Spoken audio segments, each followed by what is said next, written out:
Alchemystic Insight Episode 4, The Last Kings and the First Rebels, Pluto in Aquarius and the Power Shift We've All Been Waiting For, Part 2. The world is shifting. Systems are crumbling, illusions are breaking, and the transpersonal planets moving through generational transits are reshaping everything. The question is, are you ready to lead yourself through it? Welcome to Alchemystic Insights, where we bridge metaphysical philosophy, alchemy, mysticism, esoteric wisdom, and real-world strategy to turn insight into action. I'm Reverend Danielle M. Holdman, and it's time to see through the illusion, stay centered in source, stand in your power, and create a real change. Now let's get to it. Pluto in Aquarius doesn't just change the future. It exposes who and what was never meant to survive in it. And this is the cycle where control wears a digital face, where rebellion goes underground, and where truth isn't trending. It's encoded in those of us who remember. We're not just watching systems fall. We're feeling the psychic aftershocks of empires crumbling, data being weaponized, and collective identity being rewritten in real time. And yet, underneath it all, something ancient is stirring, something that refuses to be erased. Welcome back, my spiritual and prayer warriors, my spiritual activists, my light workers, my shadow divers and weavers, to Alchemystic Insight podcast and newsletter. This is where the prophecy meets proxy, where metaphysical knowledge becomes movement, and where we walk the edge between collapse and creation during this time period. If it feels like the world is standing at a threshold, that's because it is. And the cracks in the system aren't new. They're echoes, reverberations from histories we were never meant to forget. And if you've been questioning who really holds the power, you're not paranoid, you're perceptive. And if you're wondering how to move through this shift with clarity, purpose, and soul, the past is already whispering the blueprint. You're not just witnessing change. You're here to embody the next cycle. I am Reverend Danielle M. Holdman, and I am the host and ordained metaphysical minister and practitioner. And I welcome you, like I said, to this podcast, this very special episode where we are diving into part 2 of Pluto in Aquarius cycle, a 20-year cycle that we will all be experiencing consciously. Please feel free to subscribe via any platform where you listen to any type of podcast. And that includes Spotify, Apple, YouTube, Audible, and many more, like even podcatchers such as Overcast and Pocket Cast. So there's a lot of platforms out there where you can go ahead and catch Alchemystic Insight on the go, or you can just get the episode directly in your inbox, but you have to sign up via danielleholdman.com. And then, you sign up for the newsletter and you will, you sign up for the podcast, but you will get a newsletter. So you'll get stuff in between the episodes of the podcast. And like I said, in this episode, we are going to be diving into part 2 of Pluto in Aquarius transit, the last kings and the first rebels. But this time we're going to be diving into the historical cycles and how they are very, very much relevant today. You'll be quite surprised. But before we dive into this particular topic, as always, as I've been doing in the last 3 episodes of Alchemystic Insight, I always want to start out with a prayer to help center and ground us and remind us of who we are and where we are and who we're in alignment with. Spirit of revolution, spirit of remembrance, we call you in. To the ancestors who dreamed beyond the systems that bound them. to the future ones watching us become the bridge. May our words be sharp with truth, soft with compassion, and fierce with love. Let this space be protected. Let this insight be guided, and let this moment be more than a conversation. Let it be an activation. We are listening. We are ready. We are rising. And so it is. Selah, Amen, Ashe, and Namaste. So paraphrasing from the astrologer Catherine Urban, she did 2 in-depth articles on Pluto in Aquarius a couple years ago when Pluto first got into Aquarius about a couple years ago. Yeah, because that's where I first saw the articles. But I do want to paraphrase what she pretty much said in the part 1. She did a 2-part article. I mean, really in depth. So I'll have the links in the show notes. But I do want to paraphrase what she said about the Pluto transits through the zodiac signs. Pluto transits triggers a collective reckoning and exposing hidden truths and toxic undercurrents. Mark that off. That's what we're observing. It catalyzes transformative change, disrupting the status quo. It can prompt widespread panic and attempts to maintain control, which is happening. Permanently alters the collective landscape despite resistance. May not immediately yield positive outcomes, but ultimately leads to growth and renewal, and requires time for the full impact and benefits to become apparent. I look at the key points, and what I can honestly say is just fasten your safety belts, because we are on a chaotic ride. And I can honestly say that is where I am bearing witness to. That is what I'm observing personally. I don't know about you, but like I said in the last episode, part 1, is that Pluto is, well, all the planets are planets of alchemy. But the thing about Pluto, it destroys what is not authentic and forges power from raw truth. I call it the metaphorical castor oil. It tastes nasty. You don't want to take it, but you know it's good for you because it's going to heal you. And that is what Pluto does. It exposes. It exposes what needs to be addressed. It exposes what is no longer working, what is a detriment to our growth, what is a detriment to our spiritual, mental, and emotional health and physical health, and what is not going to sustain us in the long term. And it's very blunt and it's very direct, and it doesn't care about your feelings. It wants the best for you, even if you don't see it right away. And that is what I can honestly say about Pluto and in this, and its transits. It dismantles. And if we can look back, even in this last transit of Pluto and Capricorn, it exposed a lot about our banking systems. It exposed a lot about our government, and it still is. It exposed a lot about systems that have been in place, limitations that have really held us back, things that align with that Capricorn sign, right? The status quo. So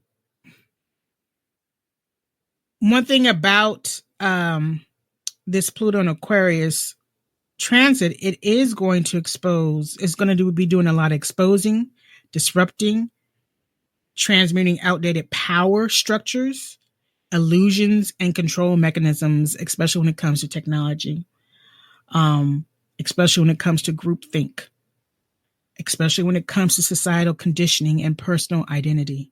But definitely check out Catherine Urban's articles, part 1 and part 2 in the Pluto Aquarius, because she's going to go back even further in history when it comes to these transits. further than I'm going to highlight. And it's very insightful, very, very insightful. And you really will see that history may not repeat exactly, but it does it does move in a rhythm, so to speak. So you'll see echoes of certain themes, certain scenarios, certain things that really is just part of the human experience and the duality of humanity. It has a certain rhythm to it. And these are things that we have to address collectively. There's no way you can run from it. There's no way to escape it, because it's not just going to happen where you reside at or the country you reside at. It's happening all over the planet. So definitely take a look at those articles, because it's going to add a little bit more insight to what we are going to be discussing in this episode of the podcast. So let's talk quickly about the Pluto in Aquarius dismantling process. There is 4 components to this dismantling process, and this is how it will show up in this particular cycle. And then afterwards, we're going to go into the historical cycles that are relevant to this transit. And then I'm going to end with mantras or affirmations for each of the houses of where you may be personally experiencing the Pluto transit. And if you want to know where you are experiencing that in your Pluto transit, you can always pull a free birth chart from astro.com or Cafe Astrology. But if you want a specific astrologer to interpret your chart for you, then I will be recommending a couple of them in the show notes. So make sure you visit the show notes at danielleholdman.com for this particular episode, and you'll get all the links and everything in that particular show notes. So let's go ahead and move forward. So in this 4-part dismantling process, we're going to be going over how it exposes the illusion. It destroys the false narrative. It breaks down identity constructs and reconfigures from sovereignty. So when we're talking about exposing the illusion, what is being controlled through groupthink, media, and technology, it's about revelation, right? And just checking my notes, have all these notes, outlines. But revelations, the unmasking of illusions. Now, when I talk about illusions, I'm talking about Maya, glamour, illusion, and what is called the dweller on the threshold. These 4 topics I will be talking about in an upcoming episode after I go through the Transpersonal Planet series, after we go through Uranus in Gemini. So that's about a couple months or so. I will be talking about the different illusions and how they affect different aspects of our being, including our lower chakras. So you may not fully understand what those individual terms are, but they are all relative. So exposing the illusion, the revelation. We're in a revelations period. And again, I'm going to center the topic about what is happening right now in the United States, because it's having an effect internationally around the world. It's devastating effects, honestly. But like I said, the United States just had a Pluto return, a retrograded Pluto return in Capricorn a couple years ago at 27 degrees. And even in this last current cycle of the presidential elections, the Pluto was also in Capricorn, retrograded. So remember, United States has a natally retrograded Pluto before the week after it went direct for good in the sign of Aquarius. So right now we're looking at the aftermath of that Pluto return. And this is the first time that the United States has, in its form, has experienced a Pluto return. And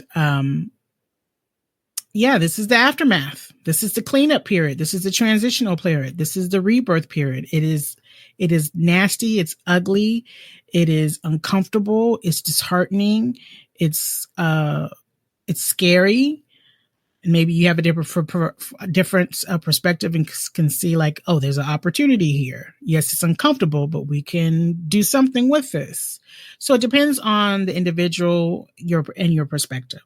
But this is a time of revelation. We're unmasking the illusions. Pluto in Aquarius is forcing what has been hidden and what has been repressed and manipulated. Is forcing that to be out in the open for public consumptions. We see the cracks of what's going on in the systems within our country. Many of us have called it out, have been gaslit and ignored. And now every single person in this country has to face it and is going to have to experience it and acknowledge it. We have witnesses internationally that see it for what it is and wants us in this particular country to see it for what it is and to address the issue. Stand tall. In the sign of Aquarius, in the energy of Aquarius, this means systemic illusions and ideological dogmas.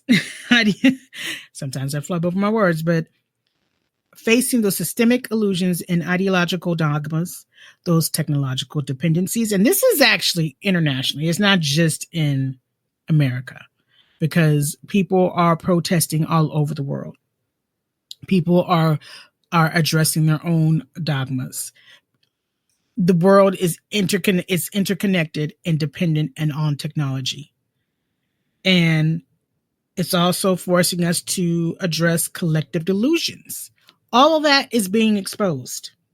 All of that is being exposed. There's a rebellion and a revolution that we're on the edge of internationally.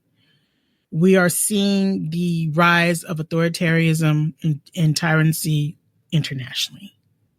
We're seeing people be harmed for the sake of ideologies that are in rhetoric that is very oppressive and very harmful to others, to boost up fragile egos. Let me pronounce that correctly. And boost up and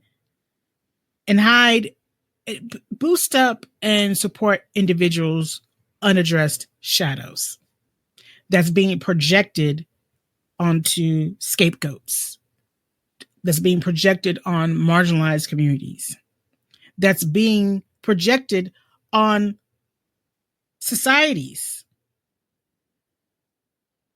All that is being exposed. And we're in this funky, chaotic energy because Pluto wants us to deal with it. It's like Pluto went and opened up your closet and pulled out everything in the closet and is telling you to clean it up. Get rid of what you no longer use. Get rid of what no longer fits. Get rid of it. Get rid of it. Get rid of it. It's time to declutter. It's time to reorganize. It's time to face what you've been packing up in that closet. Now, the term dweller on the threshold, I will explore later. But this is also time for testing whether one is ready to step beyond deception or remain trapped in it. Are you ready to move past the lies and be in alignment with the truth and rebuild from a truth perspective? Or would you rather live in your illusion of comfort and privilege and ignorance because you don't want to deal with it? It is not your responsibility. Baby, this is a group project that we are all having to deal with and work together through. So examples is seeing through certain movements or platforms or organizations or systems that are actually control structures in disguise, right? So let's go ahead and go to the second part of the dismantling. It's the disruption, collapsing false authority and undue influences. So Aquarius is ruled by Uranus and Saturn. And Uranus is about liberation and disruption and sudden change. And Saturn is about structures. We went over this in part 1, where I thoroughly went over Pluto, I thoroughly went over Aquarius, and I thoroughly went over the planets that rule Aquarius and how this all plays a role in the big picture, right?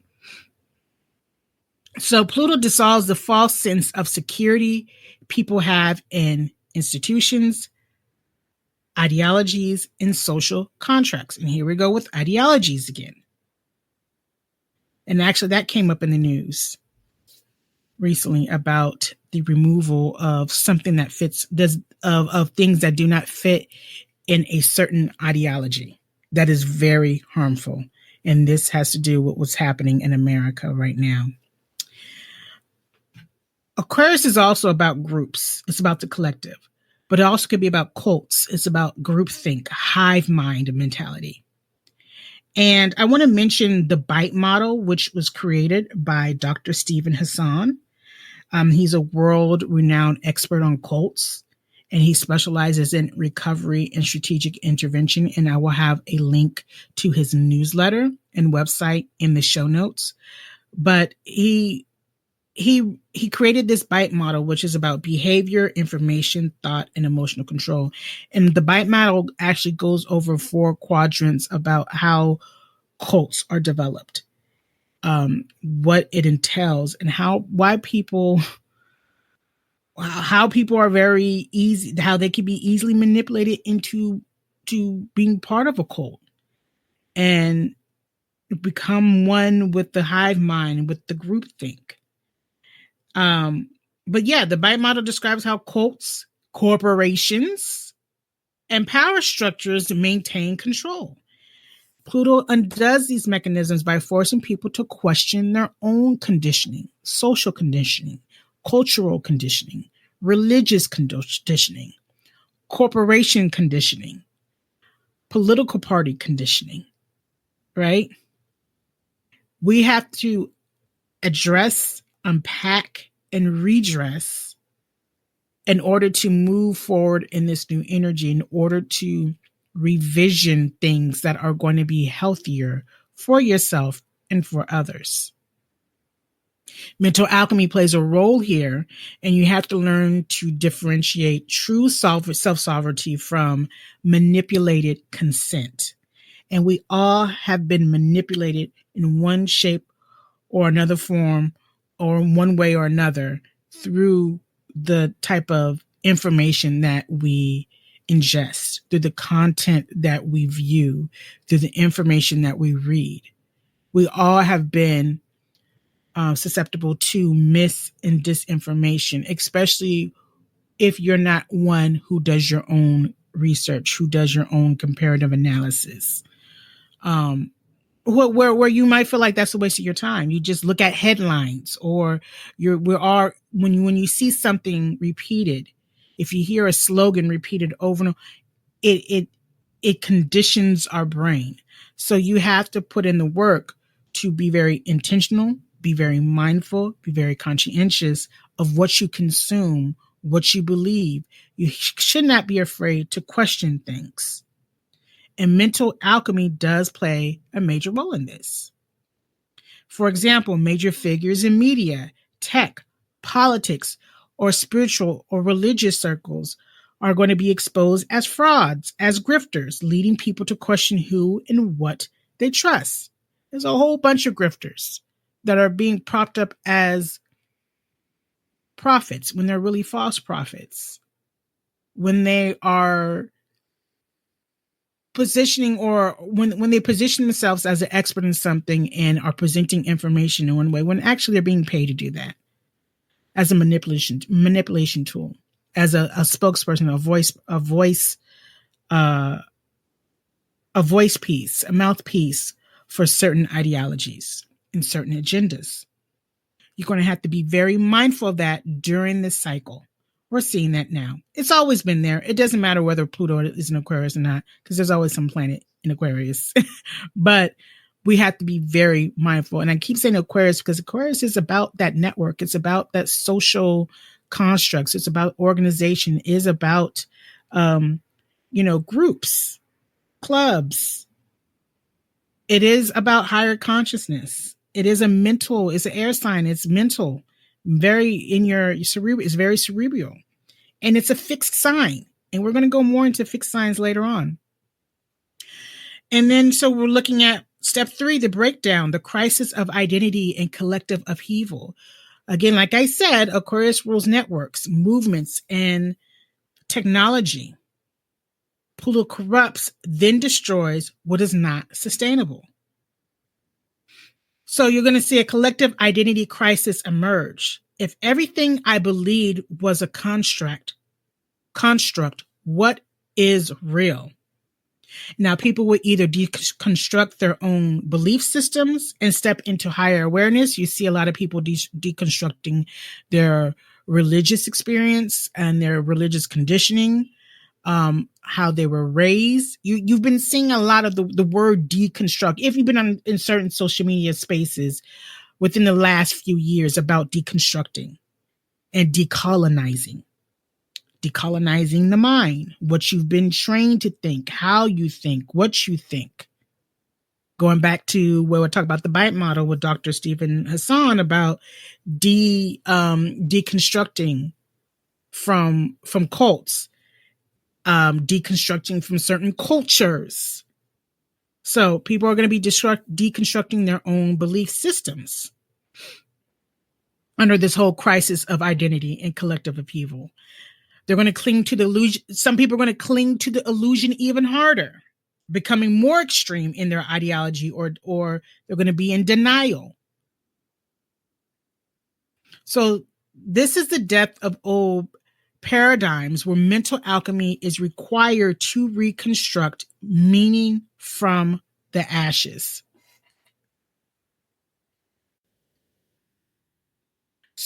So you're going to see the collapse of mainstream narratives, social fragmentations, and people forming underground or alternative movements outside of controlled systems.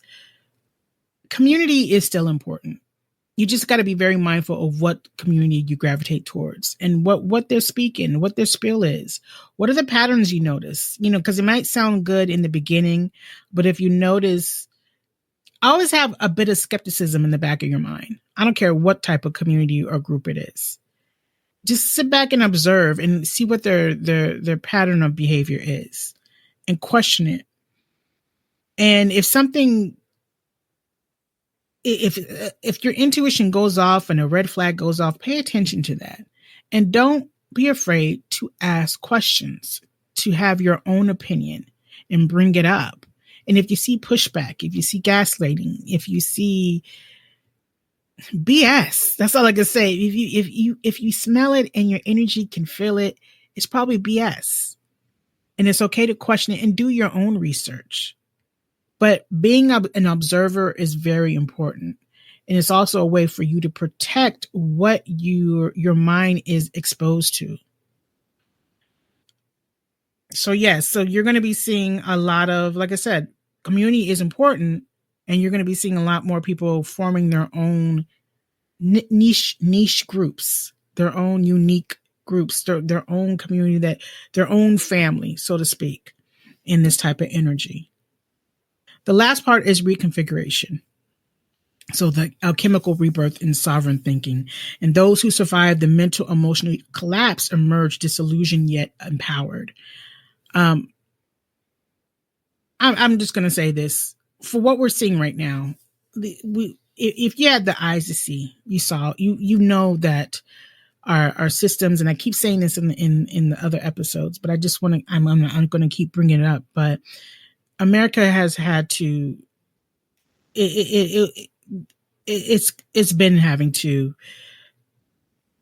confront how it was built and how it's been ran and who was really benefited from. So this is nothing new. And individuals or groups of people who have called it out a lot of times have been gaslit or ashamed or been told that you're always complaining, you're always the victim. And now everybody is experiencing what certain groups of people have been experiencing their whole incarnation for decades, for centuries. And we're even going to talk about that when we go over the history part. So if you already know how this country is, none of what we're experiencing now is surprising. It's disheartening, but it's not surprising. And so it's kind of like, okay, we're going to have to rebuild. And this is a process that we're going to have to go through. It's a dismantling process. I said this in, I forgot which episode. I don't know if it was episode 1 or episode 2 when I was talking about Pluto Aquarius, or was it the very first episode when I said that we are going through a death process. We're going through a death process, and we're going through a rebirth process. This is a death and rebirth process. This is a very Scorpion type of energy, because Pluto is the modern ruler of Scorpio. Mars is the traditional ruler of Scorpio. So Pluto is going to dismantle. It is not pretty. It's disheartening. It is confronting, confrontational. It's heavy. It's very heavy. And it can push you to the brink of death, metaphorically speaking, where even it can have you go crazy. But this is something that we have to go through in order to move forward in a healthier way. And again, Pluto, you're not going to see the positive results of the Pluto experience until later. Right now, it looks like hell on earth. But hang in there, regroup, work on yourself, see how you can also contribute to the community. No matter how small or large, do what you can, but help yourself first and help others. And then it's going to look like you're going to be doing that at the same time too. Aquarius is about the collective, but Pluto demands true individuality within the collective. And those who awaken redefine or participation on their own terms. So esoteric and spiritual warfare becomes knowing how to navigate that, because we are going through spiritual warfare right now. It becomes this crucial skill. Understanding how Maya and glamour, which I will touch upon in a later episode. So keep in mind the words Maya, glamour, and illusion are used against the masses. This is very important. And I originally was going to start off talking about Maya, glamour, illusion, but I wanted to really dive into the Pluto and Aquarius transits. And then it was like, oh, we got Neptune. By the way, Neptune is actually ingressing into Aries on Sunday, March 30th. And we have a solar eclipse in Aries tomorrow, March 29th. But I wanted to do the transpersonal planets first, because that's affecting us collectively all over the world. And then I will break down the Maya, the glamour, and the illusion. But understanding how that is being used against the masses. It is psychological and spiritual warfare that is happening right now. If you can see it and call it out for what it is, you're one third way there, or halfway there. Learning to manipulate reality instead of being manipulated by it. That's very important. You have to know yourself. You have to ground yourself. You have to center yourself. I talked about that in a written article about the lunar eclipse in Virgo, about grounding and centering ourselves, being present within our bodies. Virgo is an earth sign, so being present within our bodies. And that eclipse cycle is going to be happening in Virgo and Pisces for the next 18 months. So it's all relative to where we're all experiencing these type of energies at this particular time. And it's also very important when it comes to esoteric and maneuvering through esoteric and spiritual warfare, about learning Plutonian wisdom, integrating Plutonian wisdom in every aspect of our lives, whether it's about our personal and interpersonal relationships, our spiritual relationships, and practice, our work, our career, our business. Understanding Plutonian wisdom and integrating that into our lifestyle, into our personal rituals and routines of healing, of self-care, of how are we interacting with the world within us and the world around us, because the inner and the outer are reflections of each other in some way, shape, or form. So examples are alternative community formings, individuals wielding technology, finance, and spiritually in new decentralized ways. And decentralization and decentralization is another keyword when it comes to Pluto in Aquarius. So let's go ahead and transition into the historical aspects of Pluto in Aquarius. And as I just want to forewarn you, as I go through all of the transpersonal planets, again, Pluto in Aquarius, Neptune in Aries, and Uranus in Gemini, I am piece by piece going to paint a bigger picture of what is truly going on and how it's reflective of historical cycles in the past. Right now, we're just going to be talking about the Pluto and Aquarius cycles. And the last time we were in the Pluto and Aquarius. And in this particular episode, I'm also going to be talking about Pluto and Aquarius squaring and in opposition of other fixed signs. That includes the opposition of Pluto in Leo, because Leo and Aquarius are opposite signs. The squaring of Pluto and Aquarius with themes that have come up in the Pluto in Scorpio transit that was around the early 80s into the mid 90s, and even squaring things that are repeating itself from the Pluto in Taurus transit that was in the late 1800s. And when we start going further deeper into Neptune and Aries and Uranus and Gemini, your mouth is going to drop, because then I will start layering on other historical aspects of historical cycles with Neptune transits from the past and Uranus transits from the past. And you're going to see some similarities that's just going to be mind blowing, and how it's playing out in the collective in history today. So let's connect the spiral, right? Each Pluto transit through a fixed sign marks a power crisis in that particular realm. So when it comes to Taurus, it's about who owns the land and wealth. When it comes to Leo, it's about who deserves the spotlight and power. When it comes to Scorpio, who controls our secrets, trauma, and taboos. And when it comes to Aquarius, it's about who shapes the future. So Spirit invites you to see this not as a cycle of doom, but a spiral of liberation. If you can shift your perspective, no matter what you're sensing, what you're feeling, what you're experiencing, I say allow the emotions to flow, experience the emotions, allow it to flow through you, and let it go. But if you can keep your mind at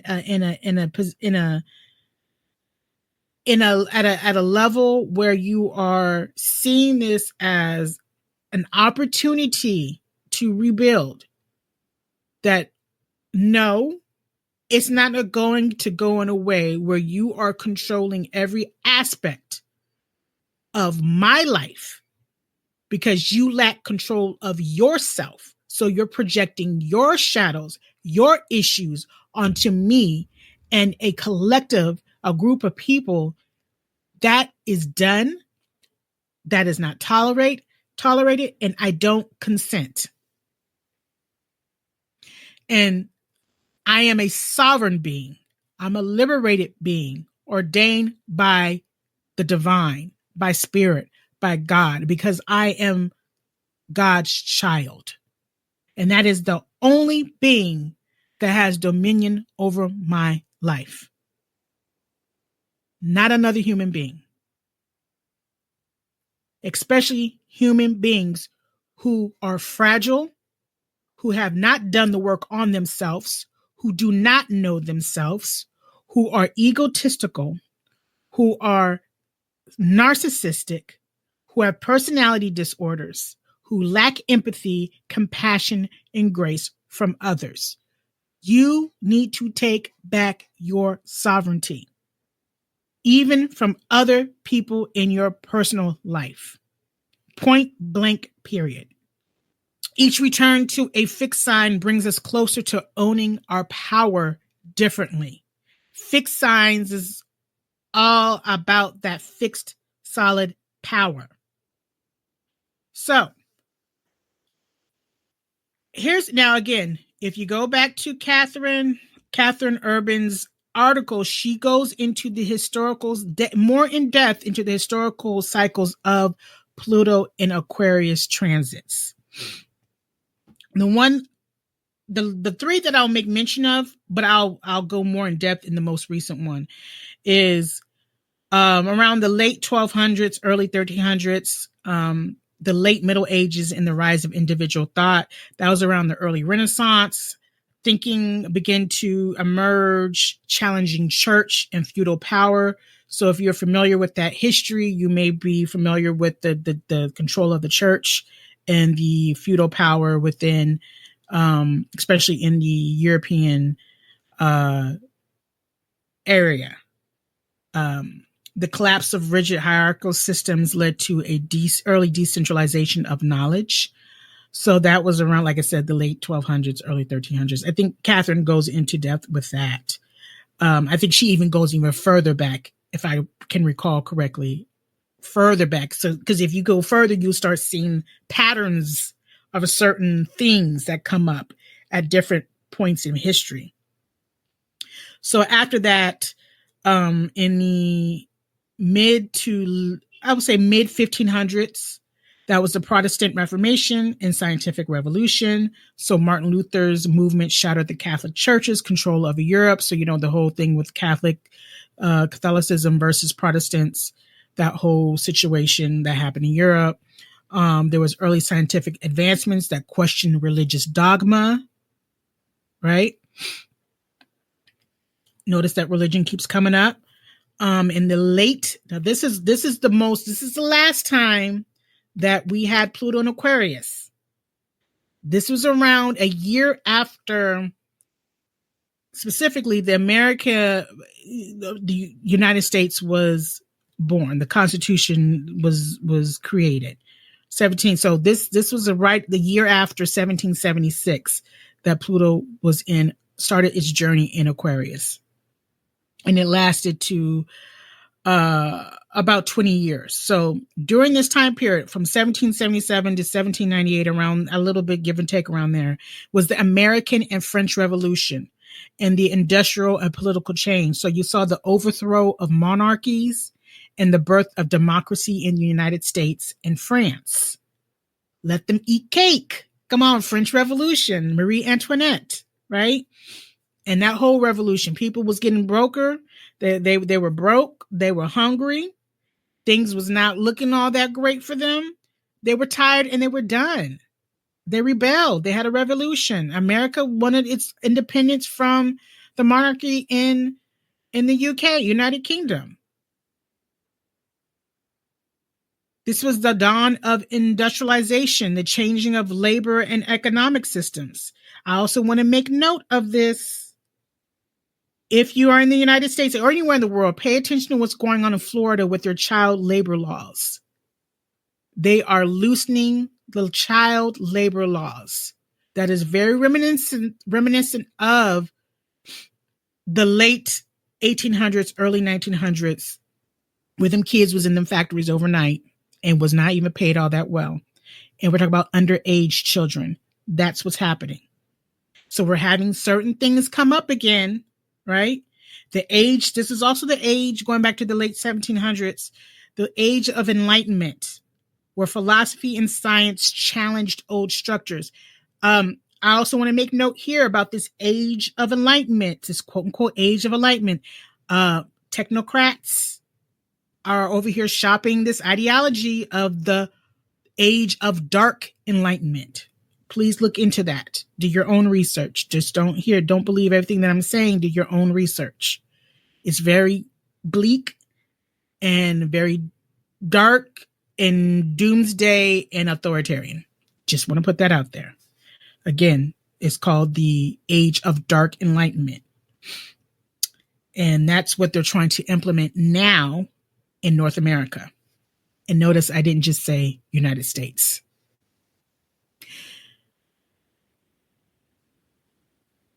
So let's go ahead into comparing Aquarius then and now. So like I said, around 1777, 1798, American Revolutionary War ends around 1783. So there was a collective uprising against monarchy and centralized egoic rule. French Revolution around 1789, 1799, masses overthrow aristocracy in pursuit of liberty, equality, and fraternity. But here's the thing. If you're not careful, you always have someone that's in the shadows, looking in on what you're doing and how you're rebuilding and how you overcame things that want to steal your shine, right? So in the late 1700s, you had the rise of Napoleon.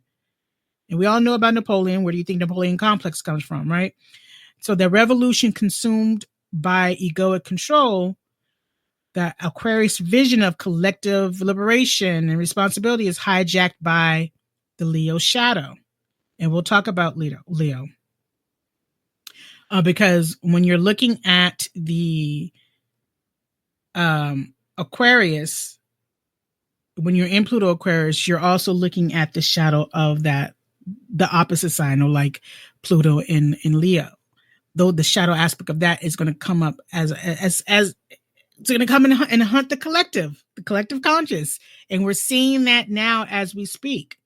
So we can, let's actually go into Pluto in Leo, right? Pluto in Leo, looking at my notes, that was around 1937 to 1957. So like I said, Aquarius is in opposition of Pluto in Leo. And the core themes of Pluto and Leo was power, ego, charisma, creative force, individual will, spectacle. And everybody knows what we experienced internationally during that transit. That was a rise of fascism and World War II. So performative authoritarianism and mass propaganda emerged. We also had the atomic bomb in 1945, so that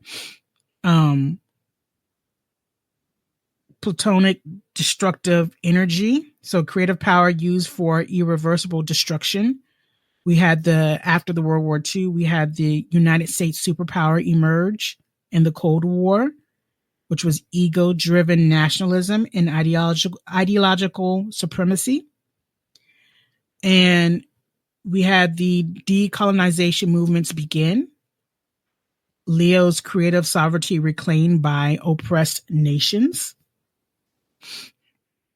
Now we have coming up is that authoritarian strongmen rise globally.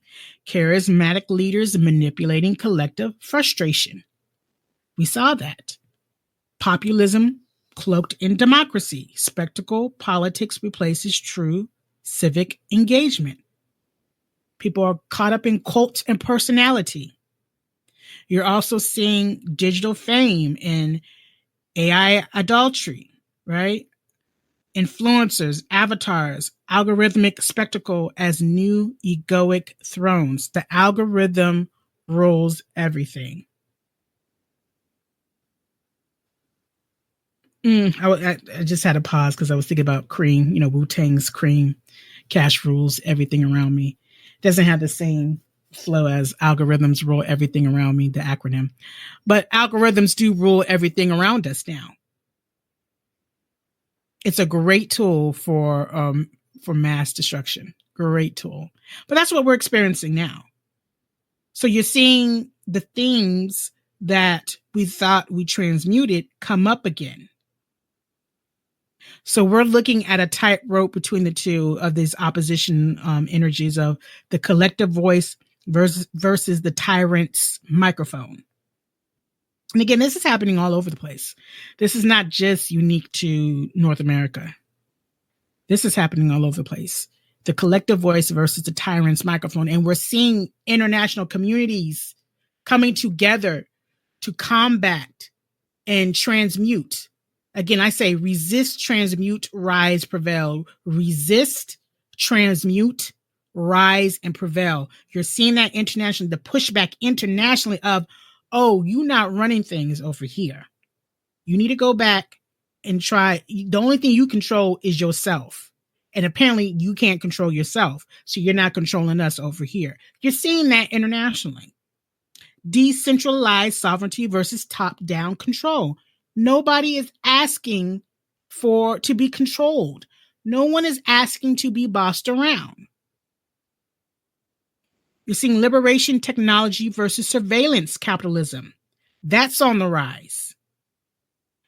True progressivism versus cosmetic futurism. Right?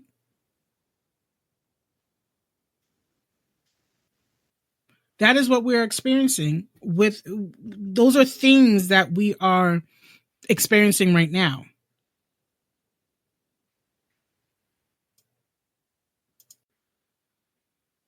So I want to actually take a side journey to talk about the collective voice versus the tyrant's microphone and these tightrope, specific, like I said, with this Leo Aquarius opposition that we are faced. And then we're going to go into the squares, actually. So the collective voice versus the tyrant's microphone.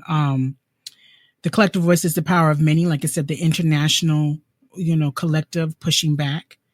And it's diverse, it's chaotic, rooted in lived experience, and often decentralized, right? And it rises through grassroots and communal currents. This is the story of humanity. Now, the tyrant's microphone distorts that chorus into a single amplified narrative. It's seductive, it's performative, but it's engineered to drown out dissent with the illusion of quote unquote truth, right? Propaganda, BS. So when we go down to decentralized sovereignty versus top-down control, where decentralized sovereignty trusts individuals and communities to self-govern, and they share power, and they shape their futures with mutual accountability. Top-down control imposes order from the above. It's authoritarian, it's tyrant, it's dictatorship. It's masked as structure or safety, but driven by the fear of the unpredictable freedom found in true autonomy. Okay, so, and I have some thoughts on the aftermath of what we're experiencing collectively with what's going on in this country. I think it's going to be there's going to be some changes, definitely changes, it would, child. I have so many thoughts on this. What's going on?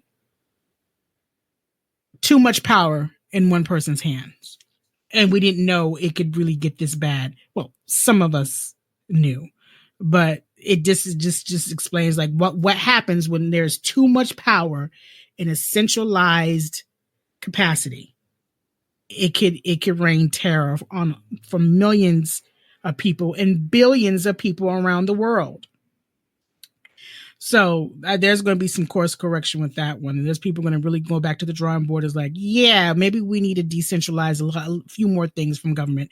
But anyways, liberation technology versus surveillance capitalism. So liberation technology empowers the masses with access, connection, and creativity. Tools that dismantle barriers and amplifies marginalized voices. Where we're organizing in Discord, we're organizing on social media. We got our newsletters coming. We got our podcasts. We got our meetups. But surveillance capitalism uses those same tools to harvest data. Data is the gold in this new era. Data, and it manipulates behavior and turns people into products in service of profit and control. We are seeing this in news headlines now. And yes, when this is the dual nature of Aquarius, this is the dual nature of Pluto. This is the dual nature of human experience. Human experience is duality. The earth realm is a realm of duality, right? True progressivism versus cosmetic futurism. So true progressivism uproots injustice at the core. It's messy, it's radical, and often uncomfortable. Built on equity, inclusion, the thing that they're trying to demonize, and diversity. another thing they're trying to demonize, and transformative healing. They're indirectly trying to demonize that too. But cosmetic futurism wears the skin of innovation while preserving old hierarchies. It's sleek, it's marketable, it's soulless, and it's selling change without ever changing anything. So these are things that are popping up now as we speak. I had to go through my notes. Now, I want us to and I also have a production about entertainment and celebrity in this cycle. It's on the down. It's going downhill. It's on the down. It's going downhill. I guess it's on the downturn. That's the word I was looking for. It's on the downturn. Pluto and Leo was like where that superstar was really about to, be born. Rock and roll was created during that Pluto and Leo transit during the 50s. And then the celebrity culture, we had the Hollywood, the golden age of Hollywood was also created during that. Well, it's really starting that Pluto and Cancer cycle, but really amplified during the golden age, the 1930s into the 40s, during that Pluto and Leo cycle. And so now we're in opposition of that energy, and celebrityism has reached its peak, and it's going to be a downturn in that.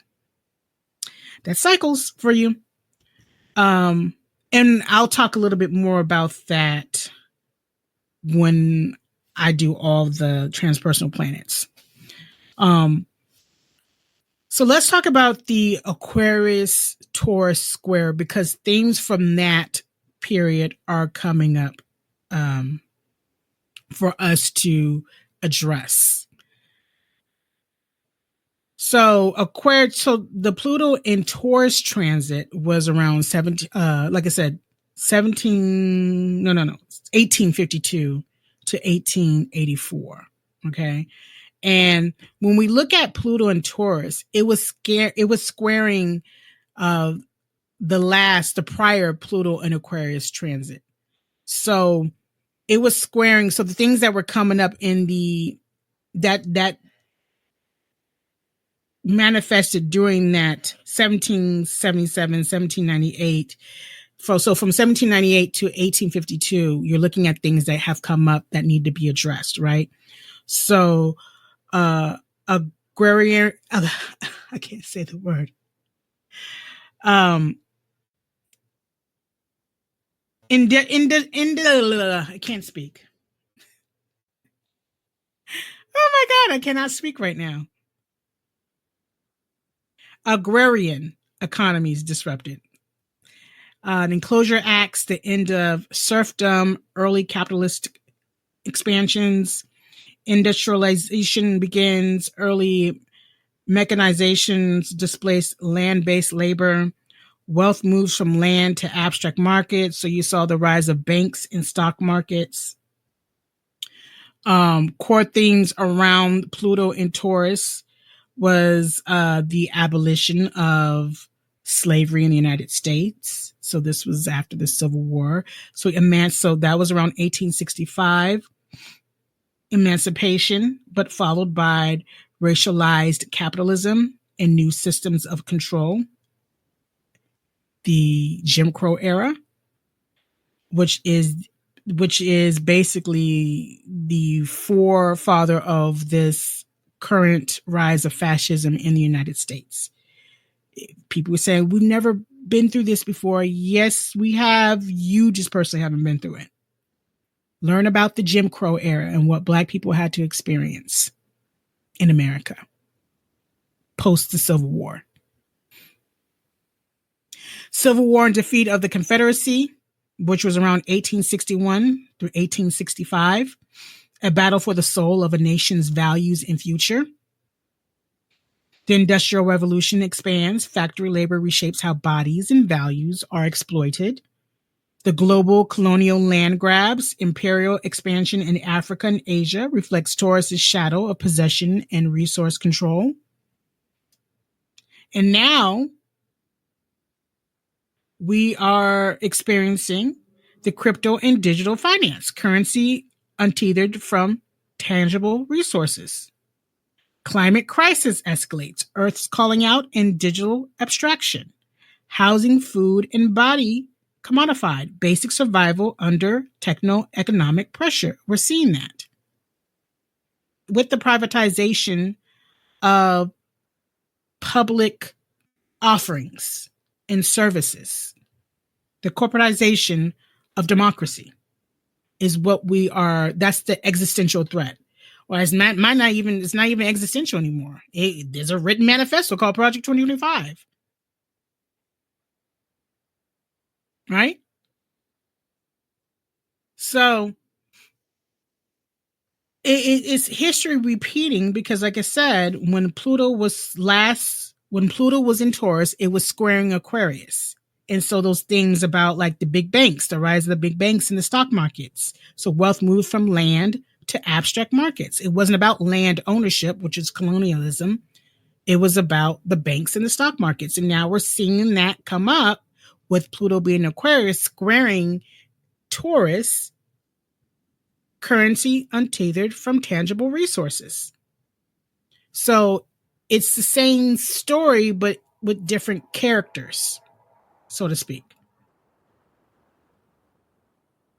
And you're seeing how the wealth gap is widening. I don't know why I can't speak today, but here it is. You're seeing that expand. There's a lot that I can say about all this again. But yeah, let's go ahead and move forward. So now let's go ahead to Aquarius squaring Scorpio. So when Pluto was last in Aquarius, it was squaring Scorpio, right? So things that came up, events that came up during that last Pluto in Aquarius cycle was the Haitian Revolution that began in 1791 and enslaved people in the island of Haiti. They rose up against colonial tyranny and they overthrew the French colonizers, the French slave masters. Abolitionist movement emerged, early reckoning with human bondage. And secret societies formed, knowledge and power go underground. Right?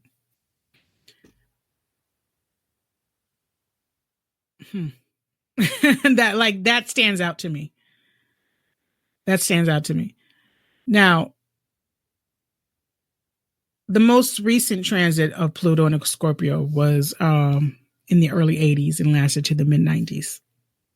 And key events during the last Pluto in Scorpio were the AIDS epidemic and activism. And this crisis pushed sexual politics, medical ethics, and collective grief into the spotlight. And Pluto was forcing society to face death, shame, and systemic neglect. We also had the crack epidemic that devastated Black and Latino and urban communities. And that was met with carceral punishment instead of healing. They demonize and cruel, harsh punishments for the whole crack ordeal. Pluto reveals the state's shadowed relationship to race, addiction, and economic abandonment. You saw a lot of crack babies born during the 80s. One of my earliest childhood memories of seeing like those news shows that came on in the evening, specifically on Sunday, was Another 48 Hours. And I remember there was a special on Another 48 Hours. I believe that, and it came on CBS. This was like the late 80s, early 90s, from what I can recall, about the crack epidemic and babies being born with crack in their systems because their mothers were addicted to crack. So the crack epidemic is really, really, really, it's embedded in my brain. And how it really devastated a lot of Black communities, a lot of Latino communities that were already experiencing blight and crime and neglect and being demonized by a government, by a society, ostracized. So, and then on top of that, the AIDS epidemic, because it was predominantly affecting only gay men or other members of the LGBT Q community or drug addicts. It wasn't an issue for people because it didn't happen to them, right? We also saw the fall of the Berlin Wall and the Soviet collapse, right? 1989. I remember the Berlin Wall falling. I remember the whole Soviet collapse. Again, my parents used to watch those news shows. So deep state secrets unraveled and power structures fell. Scorpio's underworld uprooting the false stability of Cold War regimes. We saw the widespread sexual abuse scandals in the church and different institutions. So long buried trauma began to surface in mainstream discourse. Scorpio's reckoning with systemic rot and abuse of power. And also, we saw the birth of the internet, a new form of intimate, hidden, and boundless information exchange. Scorpio's intensity channeled into digital obsession, secrecy, and connectivity. So how will that square, right? The issues that come up, how does that come out to be right now? So the opioid epidemic, right? We're seeing historical erasure of Black, Indigenous, and people of color and women, the DEI backlash, the educational bans, book censorship. Because also during that time in the Pluto Scorpio, you remember they were censoring music, rock music, and hip hop. And that was what Tipper Gore was bringing that up, and even the Satanic Panic that also happened during the time of Pluto and Scorpio. There was a lot of stuff. You go back, it was a lot of stuff that was very Scorpio themed that came up to play. So you're going to see censorship, white Christian nationalism on the rise. So the suppression of diversity under religious control. There's also been in the news a lot lately of sexual abuse or soliciting minors from government officials or people in churches. That never went away. That's coming back up to the forefront, right? Trauma weaponized or ignored. AI-driven psyops, emotional manipulation in digital spaces.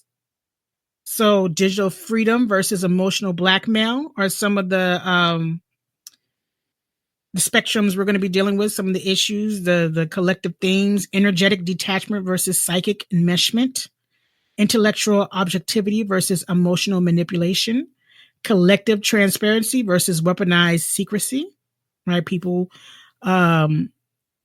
getting data, using your data against you.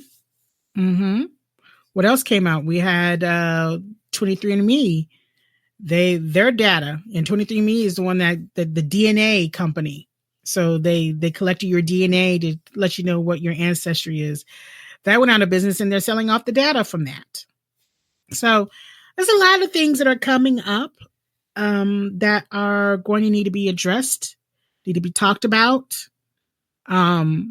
that are going to be experienced in this cycle, Pluto and Aquarius cycles, because of not just the opposition with Pluto and Leo, but we also have the squares against Pluto and Scorpio, things that were prevalent that was in the early 80s and the mid 90s. That's the issues from there is going to be coming back again. And then issues from the late 1800s. Who would have thunk? Well, that's coming back up. Dealing with white supremacy, dealing with patriarchal and women's suppression and the suppression of marginalized communities. Yeah, like we don't exist. That's coming back up. We want to erase you from the public's mind. You can't erase something that's always been here, right? So to wrap up these historical cycles, the themes from these historical cycles.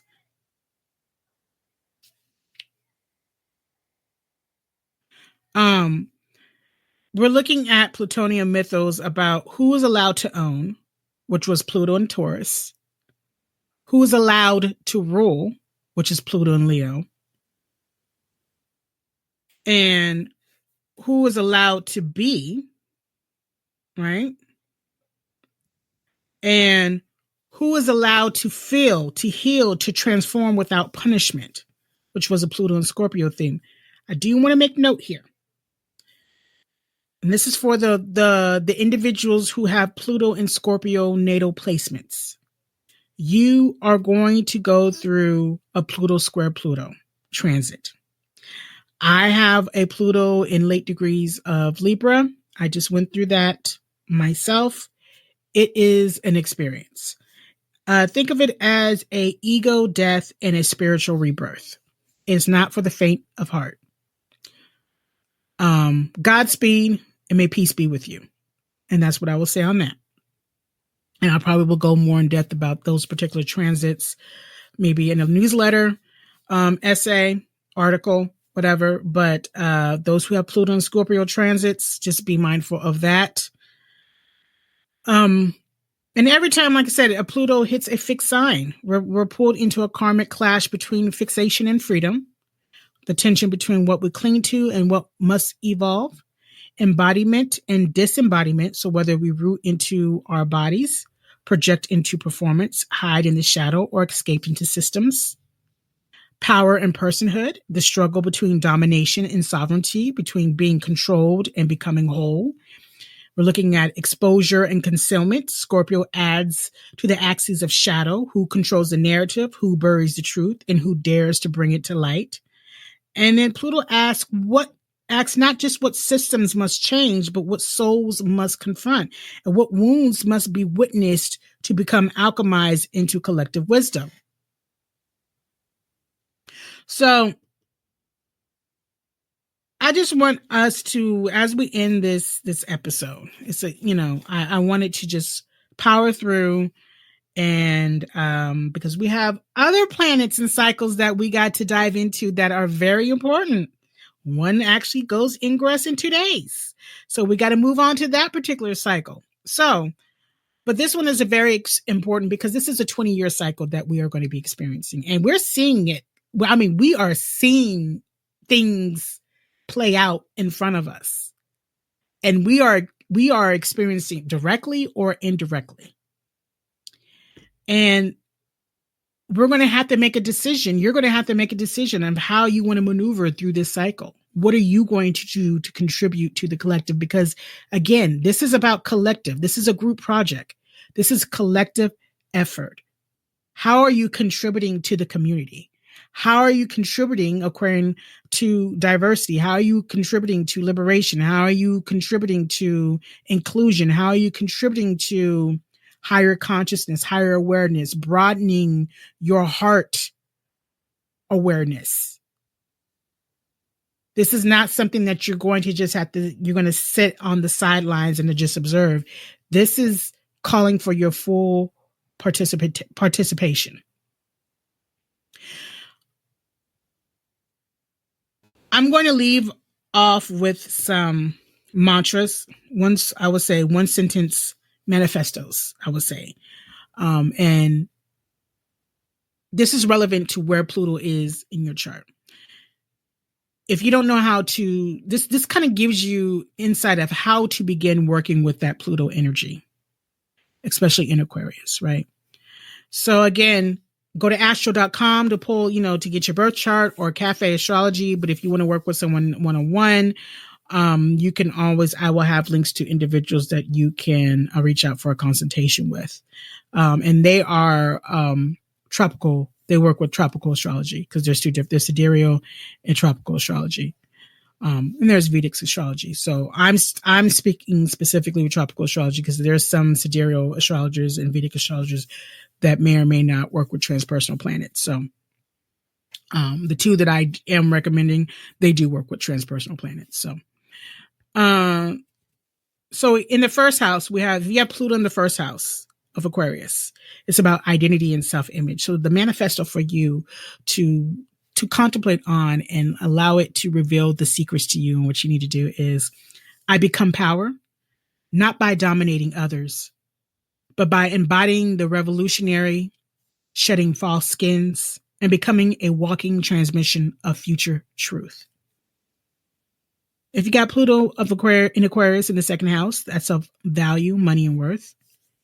I transform what I value, breaking free from false security to root my worth in soul and disrupt inherited systems to align with the liberated collective economy. If you have Pluto in the third house, which is about communication, mind, and voice, and side note, that's what the United States has. So a lot with communication, education, media. So I speak from the underworld, piercing illusions with truth and rewire my voice to strike like lightning, igniting minds and decoding systems with every word. That's your manifesto. And if you have Pluto in the fourth house, home, ancestry, emotional foundation, I alchemize ancestral runes, breaking generational chains, and rebuild home as a sanctuary of chosen love, freedom, and radical authenticity. If you have Pluto in the fifth house, that's of creativity, romance, inner child, play. I create from the shadows, fearless and unfiltered, rebelling through art, reclaiming joy as a revolutionary act, and honoring play as sacred expression. If you have Pluto in the sixth house, transiting your sixth house. And again, these are all Pluto transits in Aquarius, right? This is the first time in our lifetime that Pluto has been in Aquarius. So this is when Pluto's transiting these particular houses. These are not natal Pluto placements. But if you have Pluto in the sixth house, work, service, health, and routine, I rebuild my life through ritual and rhythm, transmuting pain into purpose and liberate myself from toxic productivity to serve with soul-centered precision.